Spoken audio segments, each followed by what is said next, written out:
తాను చెయ్యవలసినటువంటి పని అన్నది లేక నిష్క్రియగా సాక్షిగా నిలబడిపోయి ఉంటాడు.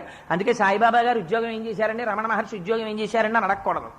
వాళ్ళకు ఉద్యోగాలు అవి ఏమి ఉండవు, నాలాంటి వాడికి ఉద్యోగాలు ఉంటాయి. ఎందుకంటే సంసారంలో త్రిగుణాల్లో చట్రంలో పడిపోయి ఉన్నాను కాబట్టి. ఆ దాటిపోయినటువంటి వాళ్ళు సాక్షిగా ఉంటారు ఆత్మస్థితిలో. అందుకని వారికి ఈ బాధలన్నీ ఏమి ఉండవు. వారు ఏ సంకల్పం చేస్తే సంకల్పం అయిపోతుంది అంతే.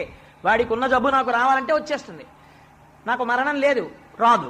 నాకు మరణం రావాలి, వస్తుంది. వాడు మరణించబోతున్నాడు, నేను మరణించాలి, మరణిస్తారు. మరణం అంటే శరీరం పడిపోతుంది అంతే. అందుకని వారు సర్వావస్థ వివర్జిత ఆ స్థాయికి వెడతారు. ఆ స్థాయికి వెళ్ళగలగడానికి మనకొచ్చిన ఇబ్బందల్లా ఎక్కడొచ్చిందంటే ఉపాధిని బట్టి మనం నిర్ణయిస్తూ ఉంటాం. వీరు ఫలానా మతానికి చెందినవారు అని మనం అంటాం.